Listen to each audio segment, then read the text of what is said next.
not initiators of action, of response.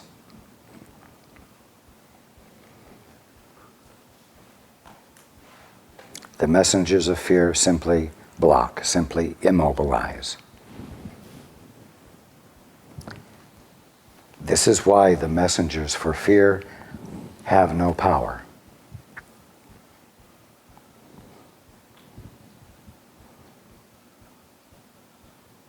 Okay, let us continue. The atonement as defense. You can do anything I ask.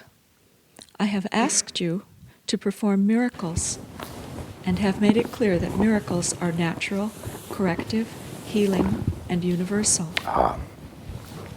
And miracles are sudden shifts of perception that happen when you're not being man who tills the soil, man who makes his mark on the world.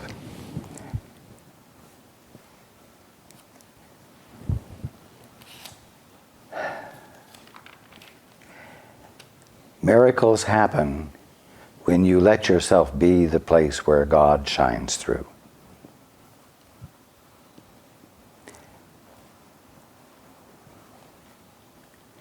When you let God be all there is right there where you are. Continue.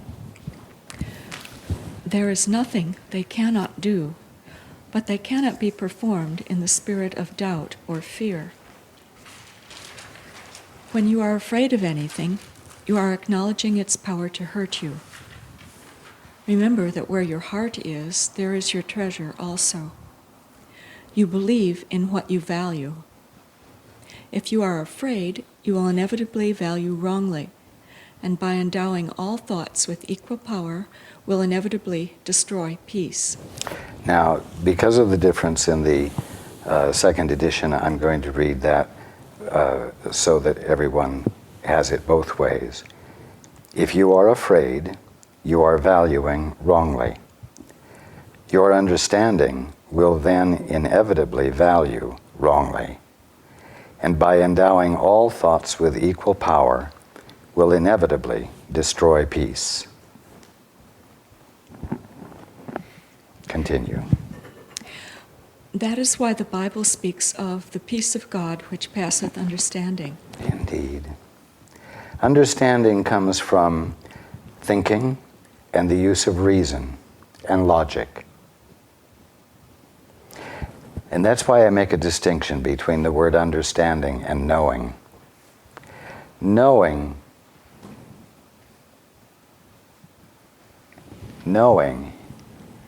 is understanding that has come from experience without a single thought occurring. When any of you has felt God's love, you were in a position of never doubting the existence of God again. Not because you could reason it, not because you could explain it, but because the experience was an undeniable knowing. You could call it an understanding, because it is a knowing so deep. But it is not something that has arisen out of thinking or logic or reason.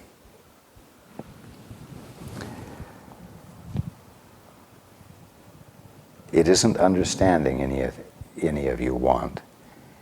It's the experience of knowing.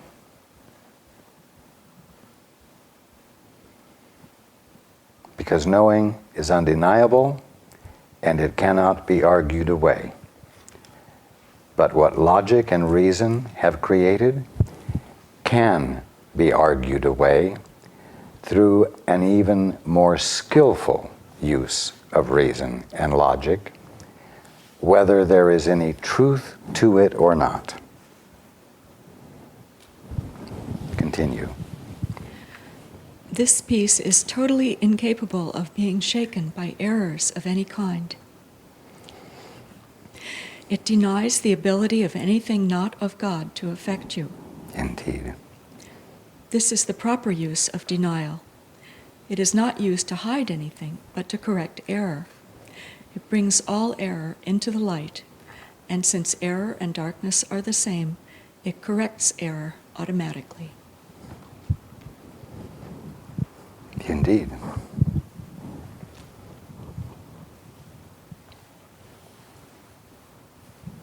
In other words, it uncovers misunderstanding. It uncovers misperception for what it is, which causes it to be seen as completely valueless. And what you don't find value in, you make no commitment to, you don't entertain, you don't hold on to.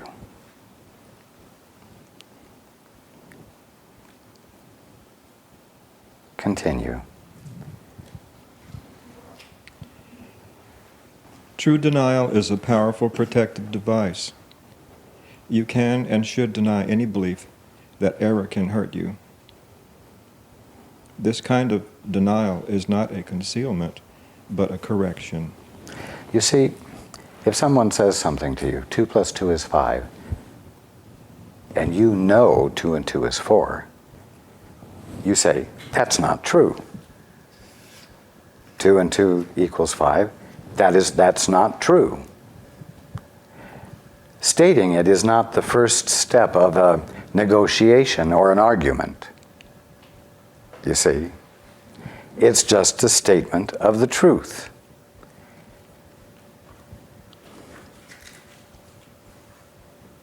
It is a correction. Continue. Your right mind depends on it. Denial of error is a strong defense of truth, but denial of truth results in miscreation, the projections of the ego. It results in miscreation. Once again, that simply means a distorted perception, not a new creation that is false. Is it true then that in time we may grow weary of that ego behavior? Absolutely. And we may eventually want to be rid of it and want what I hear you describing to us. You're already weary of it, which is why you're listening. Yes.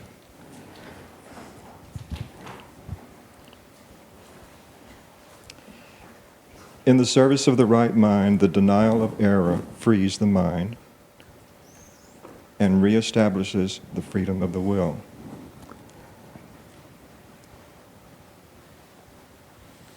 Again, when you are confronted with illusion, when you are confronted with error, when you are confronted by misperception, and it is aggressively presented, you need to deny it. Once again, though, your denial of it is not the first step of a contest or a war, but a clear acknowledgement that it's not true because truth is such and such and such and such, that you know. That sends a messenger out, looking for confirmation, and it will find confirmation. Transformational confirmation. Continue. When the will is really free, it cannot miscreate because it recognizes only truth. Yes. When the will says to God, thy will be done, it's really free. Even though the ego sees that as a loss of freedom. And reacts fearfully. And then if I agree with that, then I've allowed myself to be grabbed once again. Exactly. And then, which in turn can leave me quite weary again. After a while, it's like insanity. It's like repeating the same It mistake isn't over like and over insanity, again, hoping for a it different is result. insanity. Exactly. When the will is really free, it cannot miscreate because it recognizes only truth. It recognizes only truth because that is what it has willed to see by saying, God, thy will be done.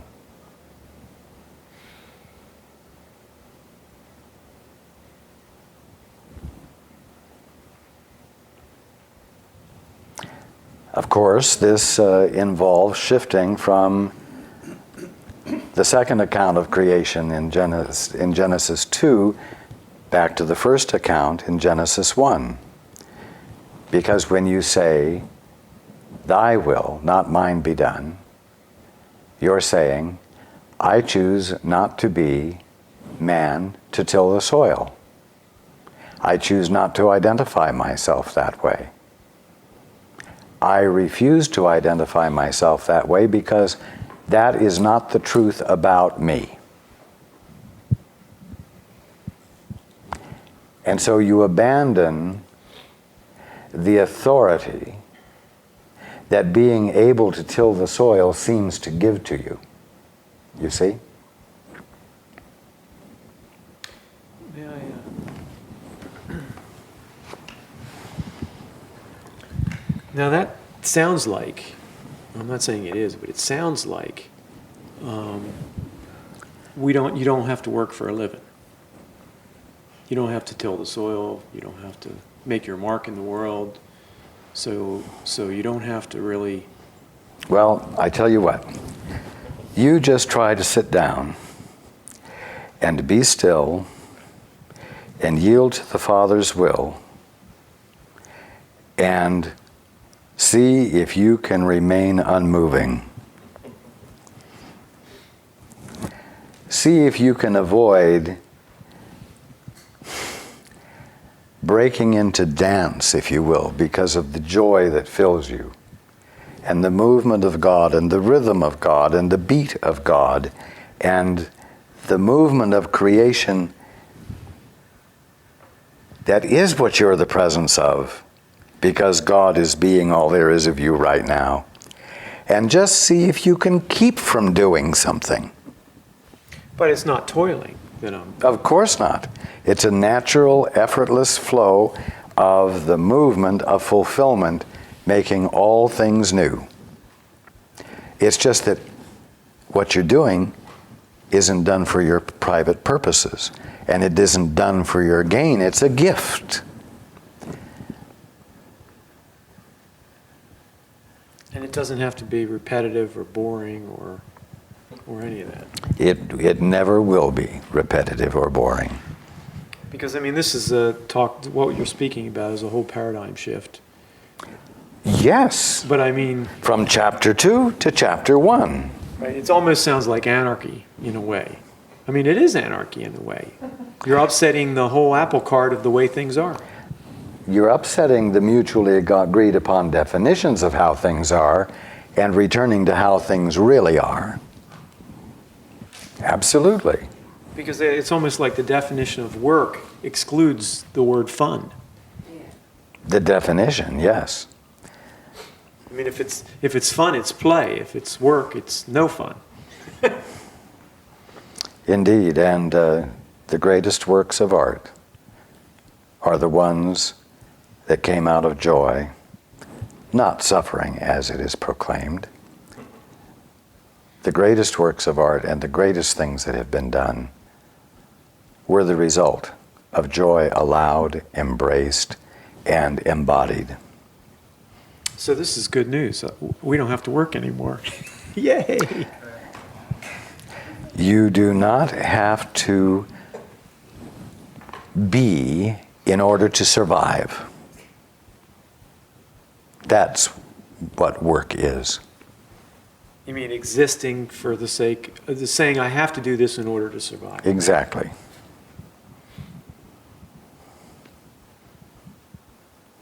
I can have fun and survive too.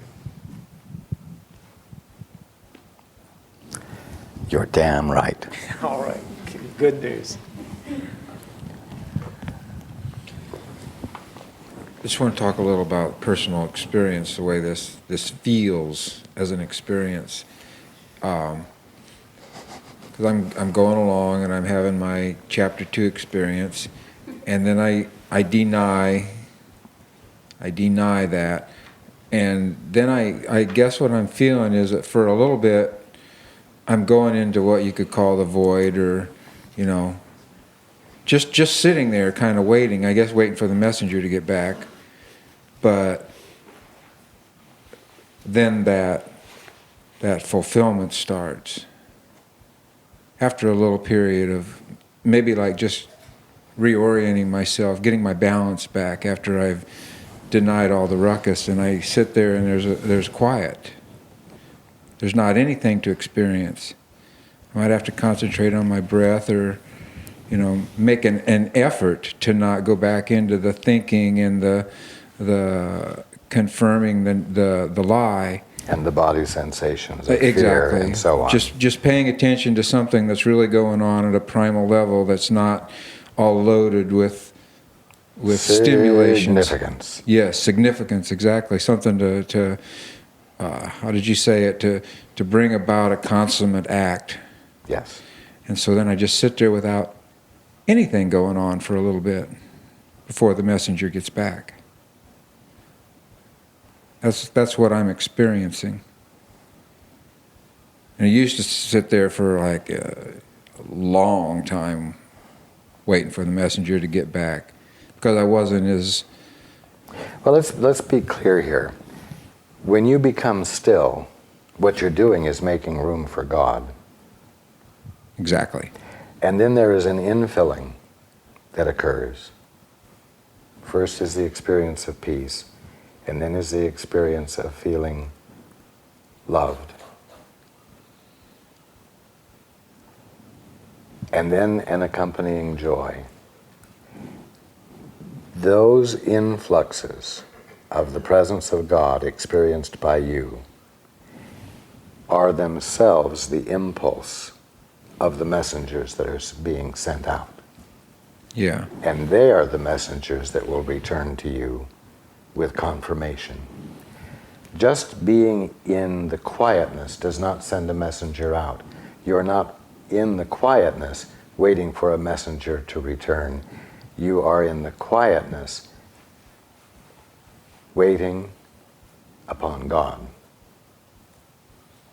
waiting upon the Holy Spirit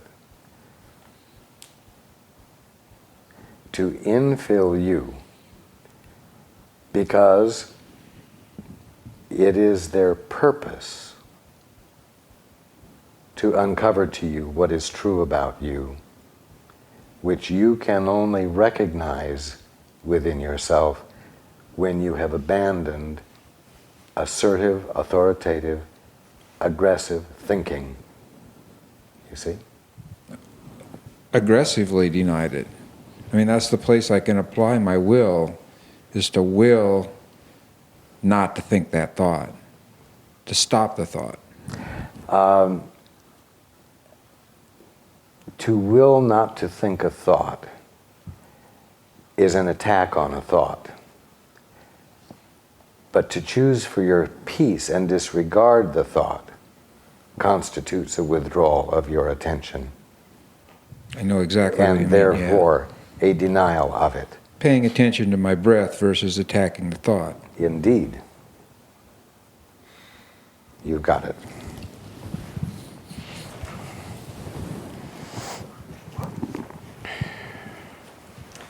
I feel like I'm in a chapter 2 experience trying to avoid a chapter 11.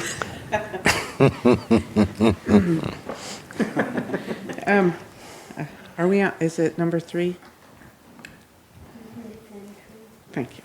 Yes. Okay, you can defend truth as well as error. The means are easier to understand after the value of the goal is firmly established. The value of the goal.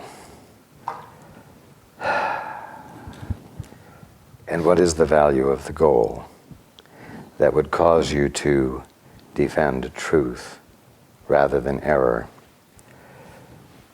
The goal has to be simple. It has to be love. And if your goal is to love,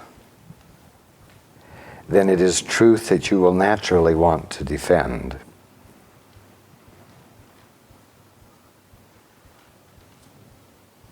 Because error is the disturbing element that undermines the experience of love if it is defended and committed to. Continue. It is a question of what it is for. Everyone defends his treasure and will do so automatically. Yes.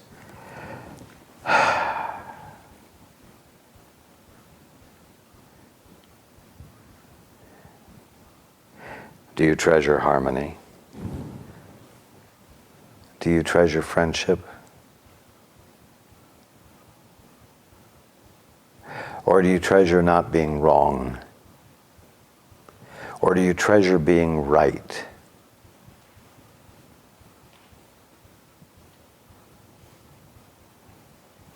Do you treasure that which unifies or that which separates and seems to provide the opportunity for being the winner of one-upmanship? You see? And everyone defends his treasure and will do so automatically. In other words, you don't have to will to do it. If you treasure something, you automatically defend it. It's wonderful. Because the moment you value love, the moment you value truth, you will automatically defend it. You will spontaneously stand on its behalf. Involuntarily. It's not a struggle. You might say the struggle comes in changing what you're treasuring.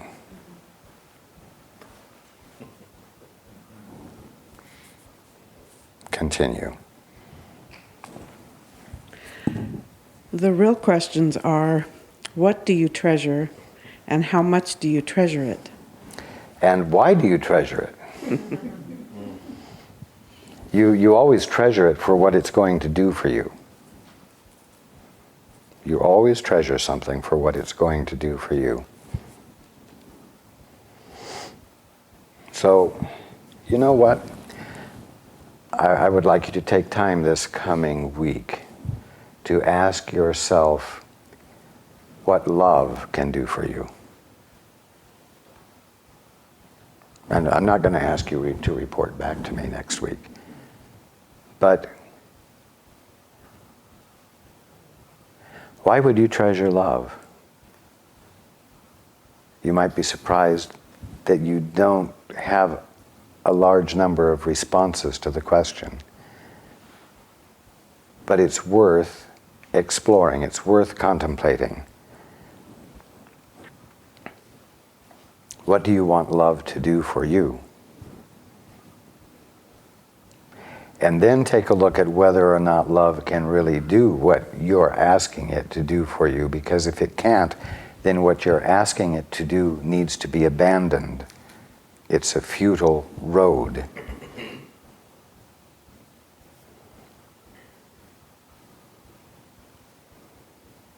And sometimes as you whittle away, the things in you, the inclination in you to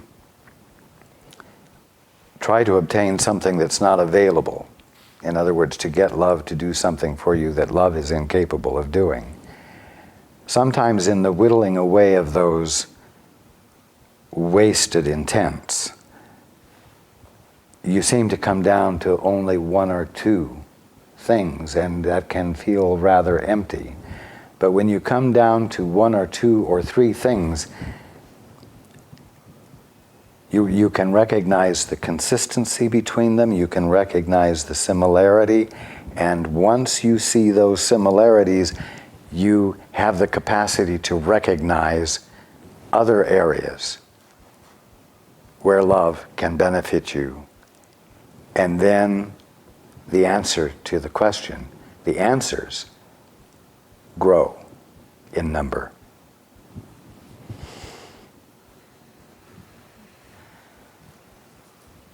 The real questions are, what do you treasure? And how much do you treasure it? And I added, and why? Continue. Once you have learned to consider these questions and to bring them into all your actions, you will have little difficulty in clarifying the means. Yes, and part of the reason for the fact that you'll have a little difficulty is because of the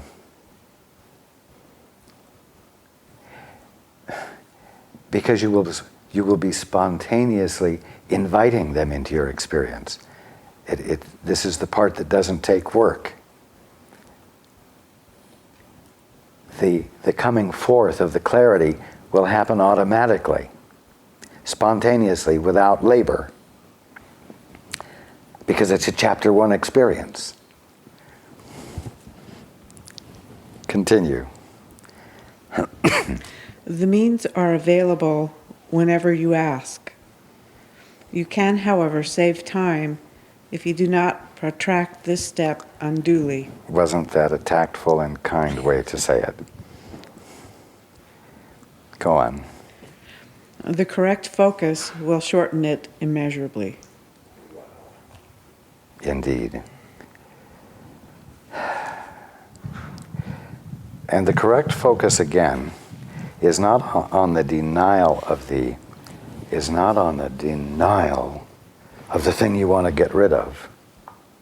You deny the thing you want to get rid of by withdrawing your attention from it. And in doing that, you stop energizing it in your experience. And it withers for lack of your attention. You see? As someone once said, it comes to you for life, and you give it all the life it ever had. So, withdraw your attention from it. Stop giving it life by neglecting to do something rather than fighting off the devil.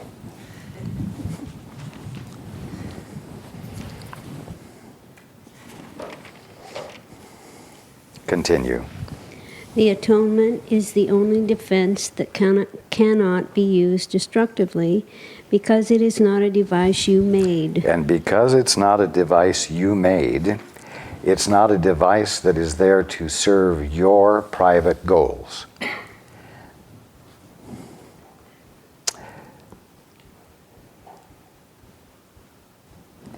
The things you make are made to serve your private goals.